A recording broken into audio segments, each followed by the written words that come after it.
Azahara, welcome to the pod. Hello, Louise. Thank you for having me. Thank you so much for joining. Absolutely delighted to have you as our first speaker on the Career Marketeer. So obviously people who listeners who don't know who you are, give a brief overview of, why we've invited you on. But essentially you've been working in paid media for 6 years as a paid media specialist.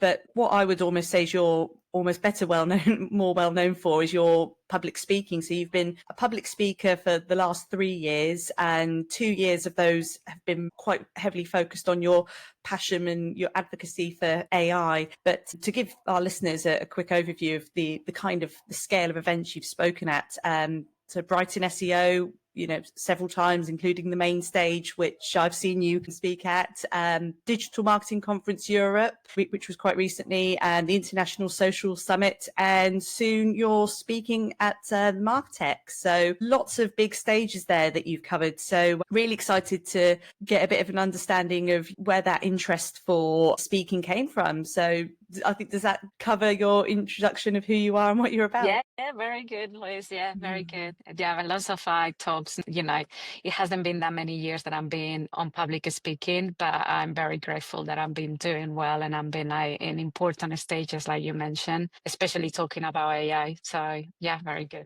Excellent. Well, let's sort of take it back one step then.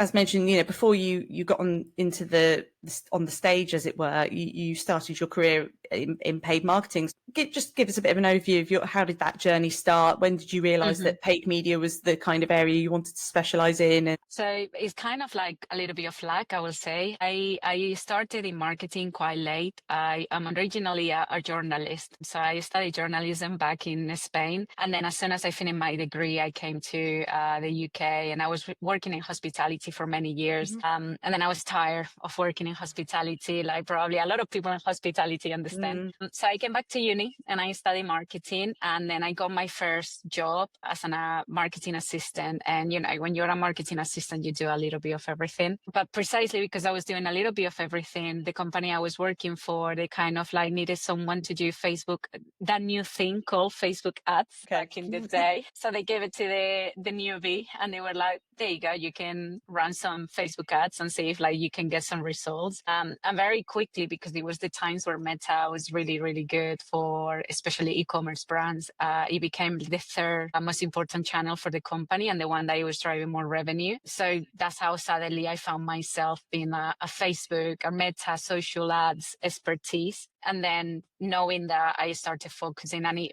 a few years ago, like when I first started my career in marketing, everybody was like, pay media is like the future. So I was like, okay, right. So that's what I'm going to do then. And that's how I entered this pay media world. Amazing. Yeah, absolutely. I've seen it in like paid media's just evolved so much. Now we have paid social specialists. Now we have, where it used to all be under one umbrella. And now we're seeing people specialize in just one social platform. So it's an ever evolving sort of channel. So brilliant. So yeah, and obviously, you had a really successful career in paid media, and you were at Education Cubed, and then last few years. Yeah, moving like in different agencies, working on specializing more into like a different, like, I didn't do TikTok back in the day, and now I do all the channels. So, things that they never existed, and it, like you say, just keep evolving. So there is new channels that you add into your umbrella, LinkedIn, etc. Absolutely, yeah. So yeah, obviously that's where your bread and butter has been in paid media, but that's really evolved. How I would say I see you as a well-known public speaker. So take me back to, public speaking around sort of AI marketing. What was it that sparked your interest to sort of get on stage? And obviously you've got a day job to do, and it takes a lot of work and energy to be a public speaker and get yourself prepared for these events and get yourself out there. What was it that sort of sparked that interest in the first place? Well, I think I always has been a little bit of a show lady. I always, since I was a kid, I always like dancing and Yeah. singing for my family and all these things. So it's always something that is just been inside of me, kind of. And then I had that really interesting experience at uni when I came back again to study marketing, where we needed to present something in group to the class, and everybody was like super nervous. And for me, it was like, back in that time, I was just working at Five Guys, and I was like, oh, why are you nervous about presenting? Like, you should do a shift at Five Guys. That is hard. Talking in front of people, it is not. And I did so well that my teacher came back later and he said to me, you could do a living out of this. And that kind of like really stuck in my head, just in the subconscious, not thinking too much about it. And then I went for the first time I went to Brighton SEO, and I saw the people presenting, and I was kind of like, you know what, I think I can do that too. And I was like, well, I'm gonna present my idea, and I'm gonna see if that could be possible. They are like very into getting new speakers and hearing new voices, etc. So they gave me an opportunity, and yeah, my first stage was Brighton SEO, which was like, yeah, I think I didn't have the concept of how important, I was at the beginning of my career. I didn't know much. I wasn't doing networking or anything like that. So I didn't really have an idea, or I was too conscious about how big of a deal was to talk at Brighton SCI. So yeah, like having my first talk in there, it was quite big and very, very fun. Yeah, of course. So yeah, like you say, you had that sort of natural bug to sort of get on stage. So to get a place speaking at Brighton SEO, how did you come about that? Yeah, just like I was like, I want to do something, because when I did Brighton SEO, I was working for Education Cube, which is an agency specialized in higher education. So I wanted to do something related to that topic of higher education. So I decided to speak about Generation X, just because I thought it was a very interesting topic of like how, all the time we are marketing like people that in this case, they are much younger than us, and that we maybe don't understand, and we just don't know what they thrive with and the reasons why they are purchasing this or that. So that's why I decided was, because back in when I was at Cube, I was working with Gen X all the time. I was like, all right, I'm going to do a talk about Gen X, and so people can understand a little bit more about them and when they target them, etc. Yeah, of course. Yeah. So absolutely. It's something we've spoken a lot about at our events, about how, particularly like the importance of like platforms like TikTok that are going to overtake, search engines like Google in the future, by that kind of new generation. It's so important. Yeah. So was it a case that you pitched that idea to Brighton SEO and that they took up on it? Yeah, exactly. I pitched the idea. They liked it. I don't think, it's not very technical. So I was quite surprised that they did, but they accepted and then pitched it. They liked it, and then I presented. Absolutely. Yeah. Fantastic. So, so take us back to sort of, obviously you've got the invitation to come to speak, and obviously the case is now that they're expecting you to come onto the stage. So, so tell me about how you prepared for that, and, the kind of expectation that is on you, what did you do to get that first talk prepared? Well, I had never prepared anything so much in my life, Louise. Like they told me like around 6 months before, which sometimes is unusual. I have done the third time I did Brighton SEO, they told me 8 days before that I was talking at the main stage. But in this case, they gave me 6 months, which it was really good. So I have a lot of time not only to prepare the talk, like investigate and finding all the data that I shared, etc., but also to prepare myself, because I was like, I really want to do well. This is my opportunity to present myself as a public speaker. So I listen to podcasts all the time. I record myself. I talk, like, you will see me around the streets in Brighton just talking to myself aloud, because it's a very good way of practicing. So, on your way to work, you just like practice aloud, which is very good. I practice with the team. So every like Friday at the agency, or every Wednesday at the agency, I used to like say, hey, I'm presenting today. Would you like to come? And someone at the agency will come to see me. The support of the team back at Education Cube was amazing. But yeah, like I did everything, even the PowerPoint, like the way that I structure it was to like, to grab people attention. When I can put like silence in my talks, what kind of gestures do I need to do? Like, luckily I'm Spanish, so gestures are kind of like normal to me when I talk. But yeah, like what kind of gestures? Where should I be moving? Should I look at the time? So yeah, I did prepare a lot. I spent, I think, around 3 months preparing the actual presentation, and then the other 3 months preparing myself. Yeah. So it was well worth it, because then, I haven't needed to prepare as much after that. So it was really, really helpful to do that. Yeah, of course. I think if you've attended a Brighton SEO, you kind of understand the expectation that is upon you to make sure you're not just putting together a presentation, but thinking about the engagement, because we're talking about big crowds, aren't we, at these events? Do you remember, I mean, roughly, the stage you were on at your first talk? How many people do you think you were probably in the room?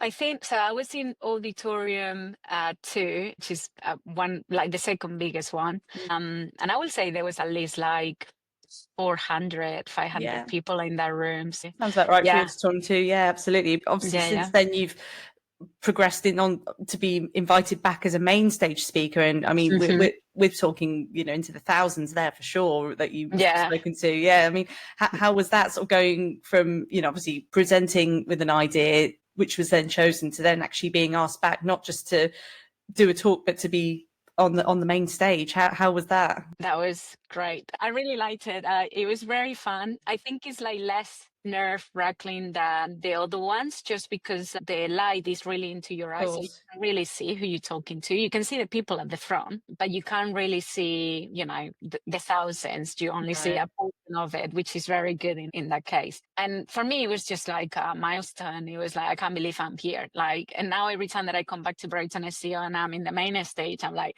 wow, I can't believe that I talked here once. Like, that was amazing. It was just a huge milestone. If you ask me when I first started, and when I started public speaking, that one day I will be in such a main stage, I wouldn't have believed it. And that's what I say when I went into the main stage. That's what I say. Like, that was my 3rd time at Brighton SEO, and I think it was the proof that if you actually work for something and you dream big, you can actually achieve. Because it seems like a big dream, but actually it wasn't that big. It's very achievable if you want to get into public speaking, and if you want to speak at Brighton SEO and you have a good idea. It's very achievable dream. But obviously you don't know that until you do it. Yeah, of course. And I think there seems to be something, I don't know if it's all marketers, but there does definitely seem to be a natural thing where marketers are very keen to sort of share that kind of information and work with each other. There definitely seems to be a nice community of people that want to, if they've got something they want to share, they want to bring it to an audience. And that's something I've definitely noticed with Brighton SEO. And I think it's,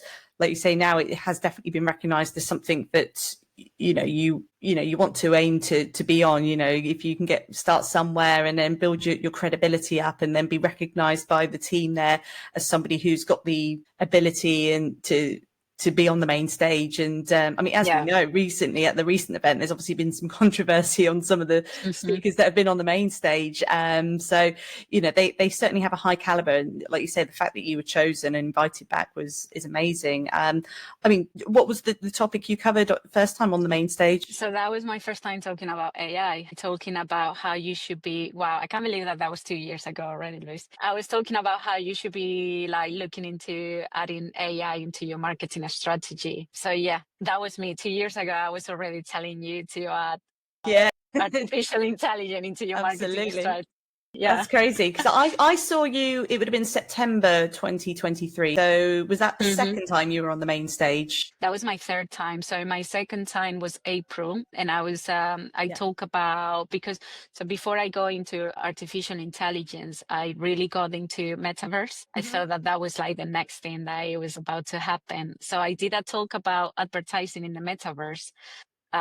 Which was like very cool, because I really, really enjoy putting that talk together, and it was very fun. Excellent. Yeah, no, it's great. So sort of going back onto the kind of AI focus, because that is definitely what I'd say you're becoming so well known for. You're such an advocate for AI, and it was fantastic because, as you know, I run a much smaller networking event in Portsmouth, which is much smaller scale than Brighton SEO. And the fact that you came along to speak to our audience was absolutely fantastic. And the feedback from your talk was phenomenal. Like, you know, the people are, it certainly set the bar high for us, you know, trying to find speakers that are as natural as you and have such, you know, insights to share on AI. So that's certainly where I'd say your voice has certainly come to be, you know, as the AI. So why has AI been something that you've drawn to in recent years, and what, you know, that is your main topic to engage with your audience? So kind of like it has been evolving, the reasons why I go into AI. Like at the beginning, I think like because I go into marketing so late in my life, you know, I didn't go straight from uni. I wasn't 21 when I started my marketing career. I was a little bit older. So for me, especially because, you know, I work in hospitality for so long, it was kind of a huge privilege to be working of something that I really like and that I was really enjoying. And especially adding that public speaking, that is like what I thrive with. I felt really privileged of like, wow, I can't believe that I'm doing this. So I want to continue doing this as long as I can. And the way of doing this in my mind is I need to be ahead of the game. I need to, you know, especially with public speaking, I need to be thinking in like not only what is interesting now, but what people can be thinking about tomorrow. And like I say, I started talking about the metaverse, but I was like, this is not, you know, it doesn't seem like it's happening. But then AI kind of like started evolving. So I go into AI and I was like, especially because I didn't know absolutely anything about it. And if there is something that I love is to talk about something that I don't know about, because it gives me an excuse to learn about it. So that's how I go into AI. I was all right, I don't know anything about it. Let's learn. And that's how like my journey with AI in the last couple of years it's just been that like I don't know anything, but I'm learning, and my goal now is to show to people that, you know, someone that didn't know anything 2 years ago now is kind of like an expert on it. And that's the point where everybody should be. They shouldn't be afraid of it. They should be getting into AI and using it and understanding it, because it's the future, and the earlier you start,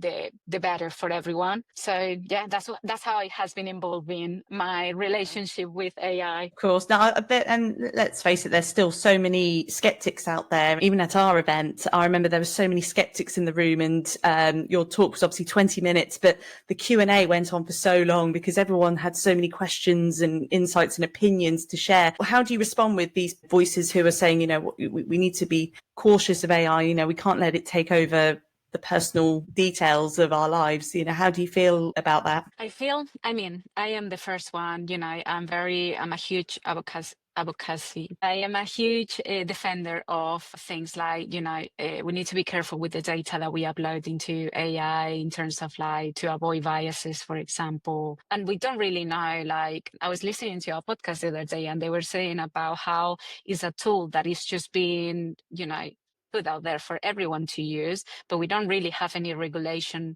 and we don't really know the consequences, and we don't really know the limitations of the use of this tool. So in that sense, I'm very concerned, but at the same time, that's not going to stop people from using it. And as always, it's just going to be a tool where the people that are skeptical and the people that, you know, they're a little bit scared and they don't want to use it, they are always going to be, as history has proved for many times, they're always going to be the same ones. They're going to be the ones that are going to left behind. And the people that are seeing this as an opportunity to grow, they're going to keep using it. And then we're going to have a huge difference between those that are using it and those that are not.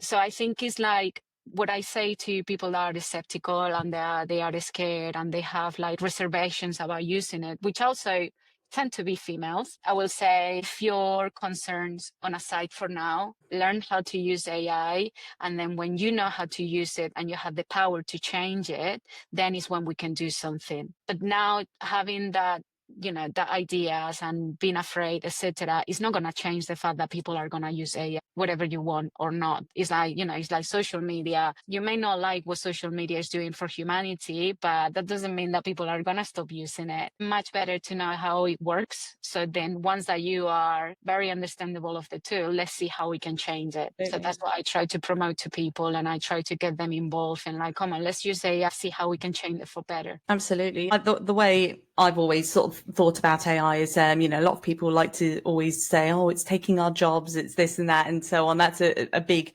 criticism for it. But, you think about how we are as a society now.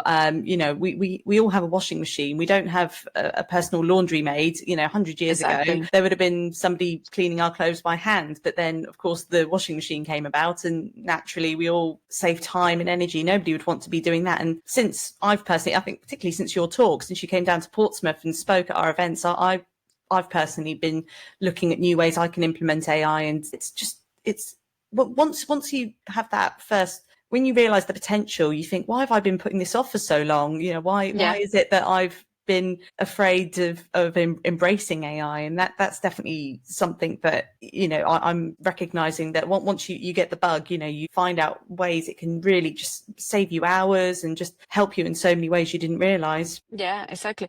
It's, it may take your job, and it's already taking some people's job, but it doesn't mean that it's going to take your job. It means that your job is going to change and it's going to evolve. And it's probably in the future, it's going to be related to AI somehow.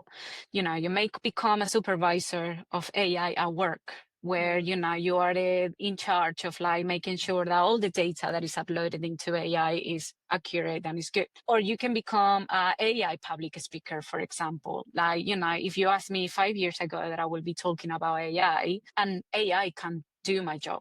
Like, I will be the one continue spreading the word about AI, etc. So, it just means that your role, you just need to be, brave enough to see the possibilities of AI and see what part of AI you like, and see how it can help you to achieve whatever it is that you want to achieve. Of course, yeah. So in terms of AI, using AI in your own career as a sort of going back to paid media, how on a typical day, how often are you using AI personally, and how has it sort of helped shape how you do your job more efficiently? I use it for everything. It's like it's my best friend for everything. Like from help me to obviously to perfect my writing, to analyze data or results of campaigns, for example, to more sophisticated things like creating custom chat GPTs that it helps me to, for example, understand benchmarks from the past, because I can upload all the information or all the historical data from campaigns, for example, and then it can give me benchmarks for the future. To how to manage my own career, or if I have a one-to-one with my manager, how I can prepare for it, what kind of questions should I be looking at, things that you maybe sometimes that you have these questions and you don't know who to go to for the answers. Just go to a language model and ask, because maybe the answer won't be perfect. The more you use it, the more perfect will be, but it will give you some guidelines and some things that some food for thought that you may not have think about it if you didn't ask the language model in the first place. Definitely, yeah. So obviously you've really embraced the whole, evolution of AI, and obviously we've all got access to ChatGPT, and everyone's created their little plastic figure and all that. Everyone's done that, but everyone's got their own sort of purpose for AI. But so going back to sort of how it's helped you in your career as a public speaker. So obviously you started your public speaking at Brighton SEO, but you've since gone on to international state. You're now regarded as an international speaker. You've been to multiple conferences speaking. So has that been thanks to your knowledge and passion for AI that you've been invited to speak at these events? Yeah, 100%. I think like there is a lot of need, especially for like optimist AI voices. There is a lot of noise around very negative voices about the use of AI or what is going to happen with AI. And I think there has been a lack of like people more optimistic about what AI, and also giving a little bit more of the power back to people, where it's like, I think there is this feeling where this AI is here, but I can't do anything about it. And like I say, there is so many things that you can do about it, about how it's gonna, it's not defined. It's not I don't think it's a thing that is just started and it's evolving. And if you get involved now, you're gonna have the power to actually change it or do something about it. So I think that's the kind of the reason why I have been like involved in this like more like global conversation. Like I'm going to a conference next week at University of Sussex, where I'm talking to like different professors and PhD doctorates and things like that about the threats of AI and like how you should be staying, healthy and safe and around AI. And it's something that maybe a year ago, I wouldn't been thinking about, being around professors talking about this topic. But I think it's because there's not that many voices that are like highlighting the risk, but also inviting you to, you should use it. In general, it's more like, this is the risk, but they're not telling you to use it. For me, it's like, there is risk, but let's use it. Absolutely. Yeah. So yeah, everything new comes with its risks, and it's just about how we fine tune it and understand how it can be turned into a benefit more than the risks of it. So you're in terms of your sort of public speaking career, so you started at Brighton SEO, and then which has, when you went to the main stage, it was obviously with an AI focus. I do remember when I went in September 23, there was a lot of talks on is that, so when you've spoken at all the other events internationally, has that always been AI, or do you ever talk about anything else? It's always AI. It's been evolving. So I started more focusing on marketing and AI. I'm going a little bit away from it now, and I'm more like focusing in like inviting people to use it with a main focus in women, just because there is a lot of data. I posted something today in LinkedIn where I was sharing some of the data that has been published in the last few weeks about how women are actually using AI less than men. So if we compare, like 42% of women are using ChatGPT. So it's a huge difference with males. And if you look at other language models less known, like Claude, for example, it's only 38% of women using it. So that's kind of like been now my goal. And that's what I'm switching to, which is like, I really want to get women's, like I say before, I think I'm the primary example of how anyone can do AI. And if like also because we need, we need people that portray that person that you can see and be like the same as when I went to Brighton SEO the first time and I thought, well, I can do it too. I really want people to see me and think I can do that too. Like if she's using AI, I can do it too. If she's talking about AI, I can do it too. Because we really need to be involved in this conversation, because AI is the future. It's going to change everything that is coming in marketing and in any other sector. So it's very, very important that we have the fair representation, that 50% representation, because otherwise we're just going to be bringing more inequality and more differentiation and increasing the tech gap in the future if we don't get into AI now. Yeah, absolutely. Yeah, it's about everyone embracing. I can imagine that it's schools as well. It's something that's just going to be part of our daily lives. Exactly. And how it's about how we use it properly and efficiently. That's the key thing, for sure. So do you feel that when you're obviously going out speaking so openly about your thoughts for AI and so on, the fact that you've got such credible, you've spoken at on all these stages, you've got this recognized as a public speaker. Do you feel that having those kind of that status has helped you with your own career and your own development and getting your voice heard, being somebody who can say, I'm a Brighton SEO speaker, I'm all these events that you've spoken at, does that title give you more weight when you support your argument, do you feel? Yeah, 100%. I think like it is something that I had the feeling before I go into public speaking that is something that it happens. But now I know that is when people see you talking on a stage, instantly they think that you are an expert. And thinking of, thinking yourself when you go into one of these talks and you see someone presenting or so-called expert talking about something, you instantly think that person is an expert. And it kind of like, when I was building my career and I wanted to get into AI, the first thing that I thought was I need to speak about AI, because I know that instantly in the moment that I talk about AI, I'm going to be seen as someone that knows about AI. And then, everything else comes after, which is like, obviously, I've been preparing myself. I know a lot about AI. It's not just like, I'm a face and I'm there. Like, I'm actually very knowledgeable about it.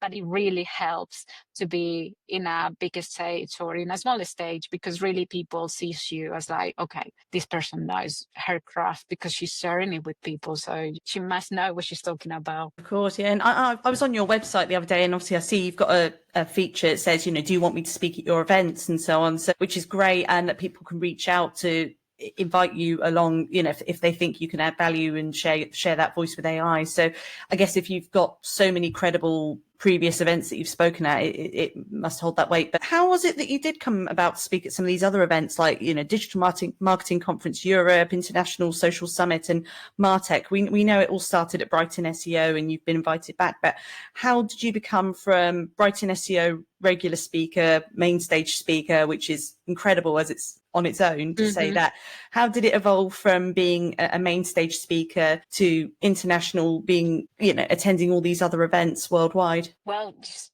research. Like once that I realized that I wanted to get into the public speaking world, it was just a matter of start searching. I think like that's how you build your career, isn't it? What you do one thing and then that thing takes you to another thing. So after Brighton SEO, you can only do Brighton SEO as many times. So there is a moment where it's like, all right, I need to speak at other conferences, not only for the credibility, but also because I love talking and I love presenting. So any opportunity that someone wants to give me where I can share my craft, then, I'm super happy. So then I was really excited to speak in Spain because I'm Spanish. And for me, it was like kind of like coming back home and like speaking at the events, so that that instantly, in the moment that I spoke at the International Social Summit in Barcelona, kind of like, wait, I'm not just a public speaker now. Now I'm an international public speaker. So and then after that one, then you just start finding other conferences. People start contacting you. People start like knowing about you, or they saw you in a talk in other place, and it kind of like how it evolves and you go one to another. But if I never did that first experience, I would have never ended up in the other ones that I have been having. Absolutely. Yeah, no, that's amazing. So yeah, the fact that, like you say, you are now recognized in this sort of space and you get to go back. So when you go back to like Barcelona and go back to Spain, do you present in English because it's an international event? I do, which is always like, thankfully it is in English because I really don't know if I could do a talk in Spanish. That's so funny. It's hilarious just because, I'm so used to, and probably people that speak two languages, they will understand. I can speak Spanish perfectly, but because it's a topic and it's a theme that I don't speak in Spanish as often, the conversations that I normally have about is just with my family, and normally I don't talk about AI. Certain words are really hard to come about, like language model in Spanish. Sometimes I'm like, how do you say that? Yeah, of course. So always in English, which like I say, it has been a relief. But hopefully at some point I would love to like give a talk in Spanish as well, because my future, I would love to go to across the pond and go to South America. So that would be very, very interesting. Would be good. Yeah. So that's the next sort of mission to I would love to. So you've ticked the Brighton SEO main stage, you've ticked the international speaker. Now I'm a multilingual speaker. Exactly. Yeah. Also, because anyone can. If I had the capacity to give my message as many people as possible, and lucky for me, I do speak two languages, which makes that easier, so I can reach more people and I can convince more people to get into AI. Well, then great. Absolutely. So, I mean, with all these events that you've attended and the presence you've made in this community, how has it helped you advance in your own personal career and developments as a paid media specialist? How would you say that being a well-known public speaker has enhanced that from your own personal development? I think it's been very useful, I think, in terms of like more than the public speaking, but like my personal brand has had a power in terms of like improving in my career, in the sense of like getting a better job or going into like a harder get into company, for example, because like it's similar to what we were talking about. When you're a public speaker, people think that by the fact that you are in the stage, you're already an expert. If you have a personal brand, people already can see the difference between you and someone that may not have a personal brand. So I feel they are more open to listen to you if you have that personal brand, and more curiosity because they want to know, okay, well, let's see what this person has to say. So in that sense, I think it's been very good to open me opportunities that maybe I wouldn't be able to have if I didn't have my personal brand. It's also been challenging because like balancing your full-time job while you are doing this, sometimes it can crash with, the objectives of a company with your personal objectives. Sometimes they may not be hand to hand. So that's difficult to navigate, especially when you are like it has happened to me, where I have worked in companies where I was the first person doing this. And there was which is rare, because there is certain companies where you may find someone that is already been doing public speaking, then is easier because you have that precedent, then we know what to do with you. But sometimes it's harder because of that. If you are the pioneer kind of on your company doing that, it's a challenging navigating everything. But I wouldn't change it for anything. I think like I say, I wouldn't have the opportunities that I have had without it. And because of that side of my career, it also has helped me a lot in my companies or in where I have worked, to be seen as well as the AI expert. So sometimes I still surprise myself when sometimes someone send me a message and it's like, oh, Azahara, you are the AI expert. Do you know how to do this, this and this? And it's like, oh, so, internally people actually see me like that, which is very, very good. And, and I don't really do any internal job to be seen as an AI expert within the company, but because of what I've been doing outside of it, people see me like that. Yeah, absolutely. And that's surely, if you're bringing something positive to the company that you're then sharing externally, but it can also add value internally if you can share that insight as well. But in terms of juggling the commitments you make to these events, as well as the, especially working in digital agency when everything can, you're on tenterhooks, I guess, with waiting for something to come to arise. How do you find the time to sort of balance those commitments, like working in agency, to being prepared, taking the time to even travel abroad, whatever it might be? And how have you managed with that kind of time management with these kind of events and your day job? Yeah, it hasn't been easy, I'll say, and it's even been more complicated. So at the beginning of the year, I put an objective to myself that I will post in LinkedIn every day, for example. Yeah, I saw that. Yeah, and some days sometimes I can't bother. I'm too tired, or normally work during my break, for example, and I get these type of things done, or even in the afternoon, sometimes I get back home and I'm really tired, and it's the last thing that I want to do right now is to write something in LinkedIn. But then I do, because that's what I like, that's what I enjoy. I think it really helps to have a goal now, which is I have something, or I have a reason why I'm doing this for, which is not only for myself, but I actually have something that I believe in and I want to do this. So that really helps me with my objective. But it hasn't been easy. It's very tiring. I don't have time to do everything that I would love to do. There is so many things in my list of things that I want to start introducing, newsletters that I want to write. I have a book that is halfway, but it's, I don't have the time to do it. So it hasn't been easy, but it's possible if you want to do it. And I'm the kind of person that I have my limits, and my weekends are free and my bank holidays are free, and I enjoy my time off. But sometimes I need to just, okay, well, if it means that this afternoon I need to do something for 1 hour, then I'll do it. But my weekends are always free. I have my limitations because, at the end of the day, you need to enjoy your life and you need to have your time. But yeah, it's just a matter of balancing a little bit, but it's not easy, I might say. Yeah, no, absolutely. So no, you're doing a great job in, I would say, building that personal brand as well as juggling those kind of work commitments. It's it's not easy. So yeah, well, congratulations on how much you've achieved so far. Thank you.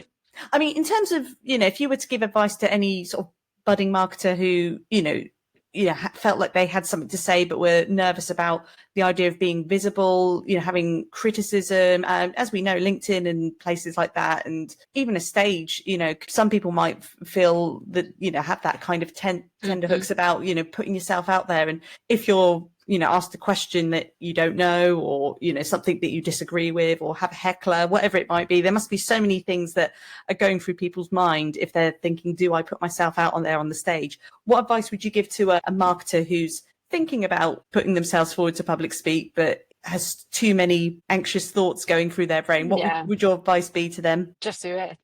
Like, I have had so many worries, especially at the beginning. I don't anymore. Like, remember when I first started talking, my biggest worry was like, is, are people gonna catch that sometimes I say things wrong because English is not my first language? Is people going to understand me with my accent? And then I thought one day I used to like prepare and practice and get really nervous and really like conscious suddenly of like, I say that wrong. And then I have a conversation with myself where I was like, wait a minute, you are in a different country giving a talk about marketing and AI in a different language. If someone has something to say, they can do that too. I'll invite anyone that wants to criticize, the way that I speak or that I say something wrong or any of my content. I will invite you to come here and talk in Spanish about anything.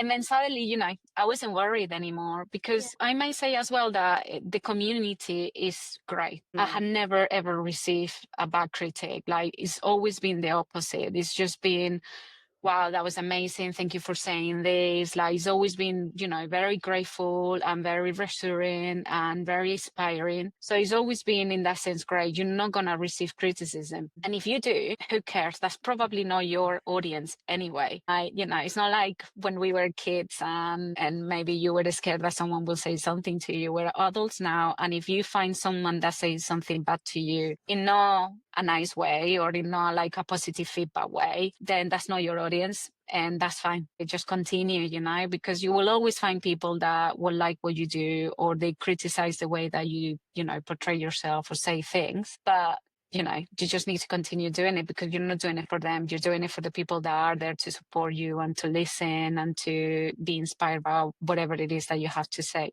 And what you have to say matters. Don't never think that it doesn't because, if you think it does, probably somewhere else out there also thinks that it matters. So just say it. Yeah, absolutely. No, I couldn't agree more. And I think that, that it's very easy to get a lot of thoughts in your own head about, what could and, what could go wrong. But yeah, you have to have that kind of own sort of self-belief that, you have got a voice worth sharing and you have got something that, and yeah, like you say, you think you can do better. Okay, come up here and do it. So, yeah, no, 100%.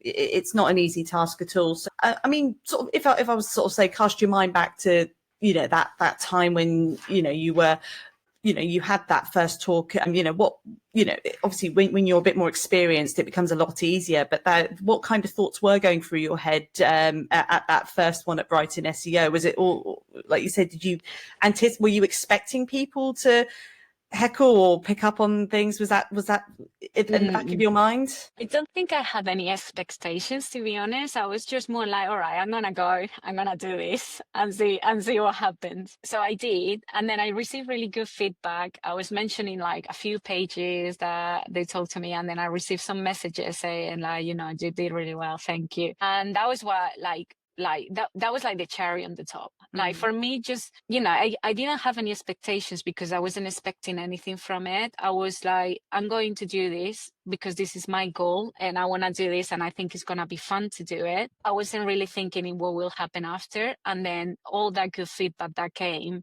was kind of like, wow, that was just the wrap on an amazing present and a gift that I was just be able to speak. So yeah, I didn't have really thought much about it. But that's good. Yeah, Absolutely. It was amazing. Yeah. I think from what you've said, you are almost like a natural person on stage, and I appreciate not everyone's sort of born with that kind of natural aptitude. I'll probably admit I'm sort of similar to yourself because I do a lot of theatre and music outside of work. So I guess I have a lot of, and I've had so many sort of anxiety moments over the years that have built me up to that, playing a piano concert in front of hundreds and thousands of people. It's the same kind of, anxieties you get, the shaking hands and so on.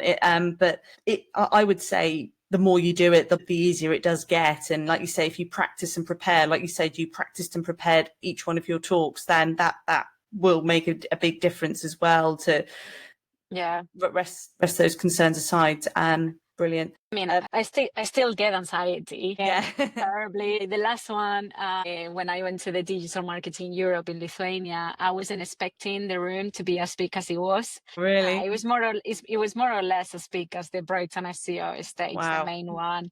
So when I got there, it was sort of like, club of my heart. You're like, I wow. bet. So I still get really anxious. I also just frame it differently. For me, it's not, and that also is the reason why I like it. For me, it's not anxiety. I know how anxiety is, and it's not about anxiety, it's excitement. It's the fact that I'm here, I'm nervous, but I'm nervous because I'm doing something really out of my comfort zone.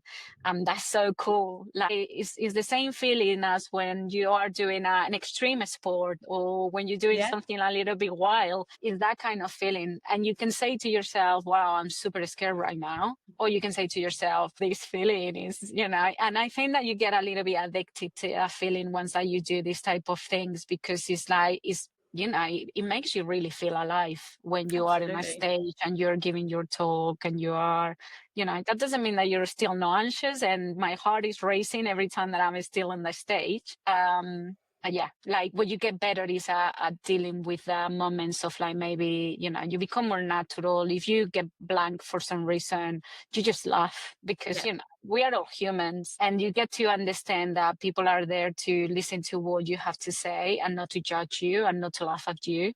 So you just become much more natural and more confident about what you're doing. Of course, yeah. I think, like you said, we're so fortunate. Marketers are genuinely nice, supportive, collaborative people. That's something that's got to be embraced. If you're in marketing, great, and you want to go into public speaking, you've got a great crowd to. It's easy. I can imagine some, I don't know, for example, sales or something like that, probably a lot more ruthless. That'd be a tough market to I pitch in. could, Louise. Yeah, very Not for different kind me. of audience. Yes. I can imagine that would be so much. I think we are very lucky for sure. Of all the stages, you've been doing this for sort of 3 years. What was the pivotal moment that you think, really changed your career from, being just a one-off speaker to, I'm going to embrace this, make myself known? What was the pivotal moment that you thought, I want to be known as a go-to public speaker? I think it was that moment when I went to Brighton SEO for the first time, and then I realized I can do that too.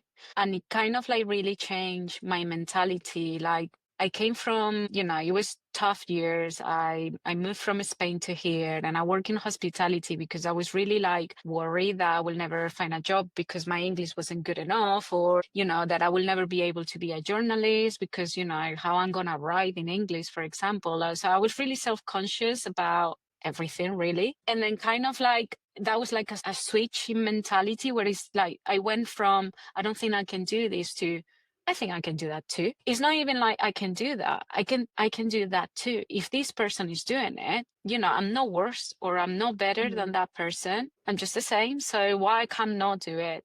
And it kind of like, and then once that I did that, it's just kind of been the mentality from that moment that is like, I can do that too.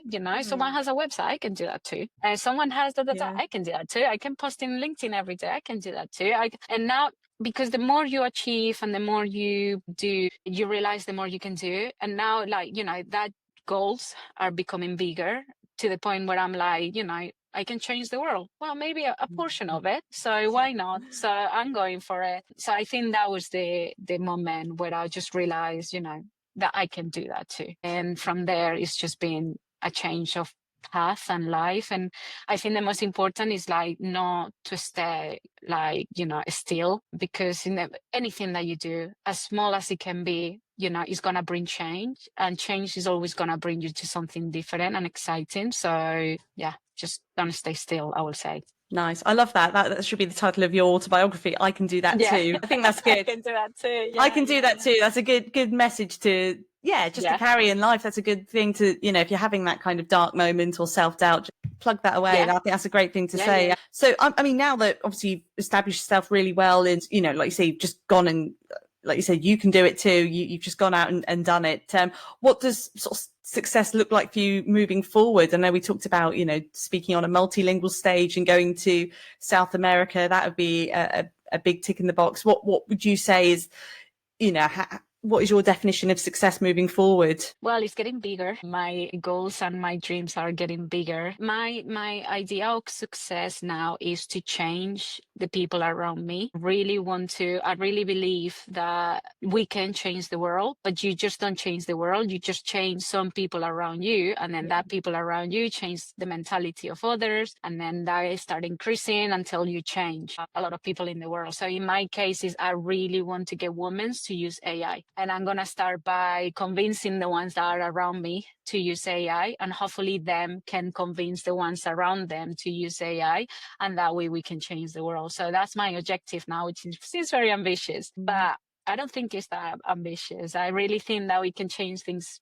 little to little. So that's how it looks like. Anything that it comes with that. So like I mentioned before, writing my book, finishing my book, continue with my brand, and have any opportunity that I can grab to speak in a stage and share what I have to say, so I can convince people, so they can convince others. That's what success looks like. And also just living of doing what I love. I think that's what success looks like. Absolutely. No, fantastic. So your next stage is coming up. You're going back to your hometown, which is I'm going to my hometown. is amazing. Yeah, bring it all back where it all started. So so what's that?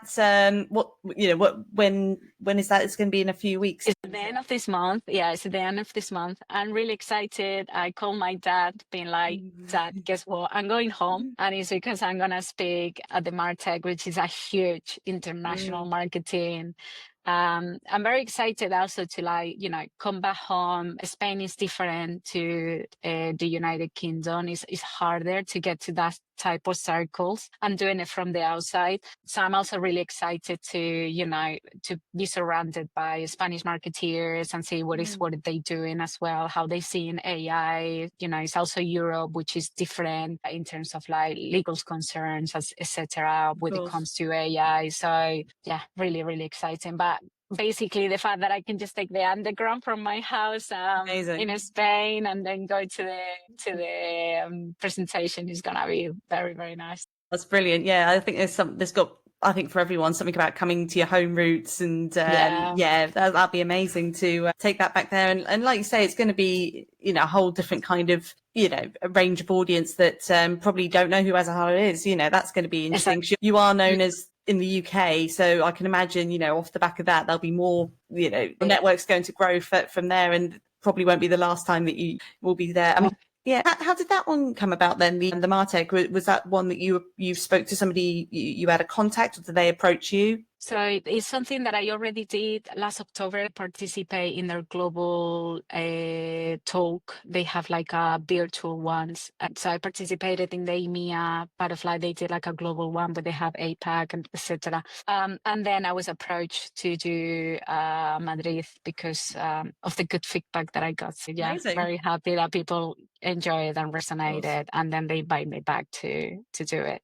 This time in Madrid. Right, yeah, no, it just shows that if you get yourself known in these kind of crowds and audiences, then that's going to be the future. So do you see that moving forward, could your would your career sort of go in a way that you'd start charging for your public speaking? Is that kind of an end goal that you've seen it before, that some of these big events there's always like one keynote speaker who they've probably had conversations with? Is that something you aspire to be similar to? I mean, I was saying the other day to someone when Brighton SEO that I was like, a couple of years I'll be the keynote of Brighton SEO.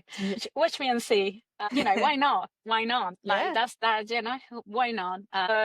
Yeah, I would love to do that, but I also want to do a little bit of the opposite. I also want to move a little bit more when I have more time. I want to move to giving talks to more like charity focus, for example, women's associations, places where, because I think in the professional sector we are all very conscious about the importance of AI.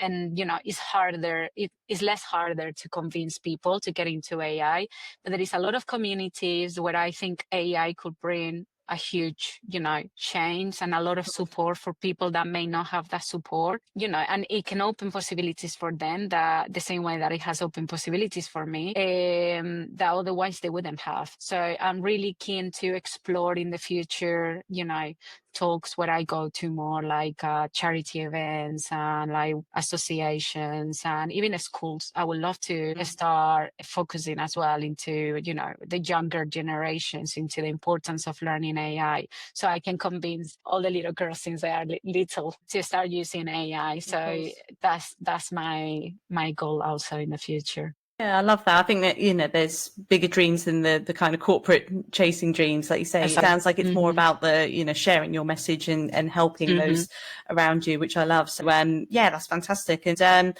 I mean, with everything that you've achieved, particularly in the last 2 to 3 years with your, evolution, I suppose you could say, onto to these big stages, looking back to say like that, say your 20-year-old self, the person who was working in hospitality, looking back, what advice would you, if you could go back and speak to her, what would you say now to that 20-year-old self, say, who was in that space and looking forward, the sort of kind of the reputation you built for yourself? What would you say to her now? Very good question, Louise. I think I would say like something like around the lines of like, don't let others determine your value. The amount of times, Louise, that I have heard, not only related to marketing or, or many areas of my life, you can't do that. Or they laugh at me because I say, oh, I'm going to do this. I'm going to hike, 100 miles, and someone laughing, like really laughing at my face. And you're feeling really conscious or really bad about it because you're like, oh, maybe I'm silly. Why should I pursue that? And then you realize that the majority of people that criticize you and they tell you, you're not capable of doing something, they're just portraying their own fears. And then once that you have realized that, is like, who say that I can't do things? Who's told me this? Like, who convinced me in the past that I was incapable of doing, whatever it is that I wanted to do? Could be 100 miles walking, or it could be, doing the keynote at Brighton SEO. So that's what I would say to my 20 years old. Probably she wouldn't have listened to me because she was 20 years old. But yeah, that's what I would say. Like, don't let others determine your value, because no, never. Doesn't work it. Yeah, I absolutely. I think if we could all have a little time capsule to go back and say that to our younger selves, that's I think, that definitely sort of resonates with me. I think working in those kind of environments where people are critiquing you, and, I think people like that can be very set in their ways, really. That's the thing, they have no kind of forward thinking, like, oh, you shouldn't 100%. Be doing that.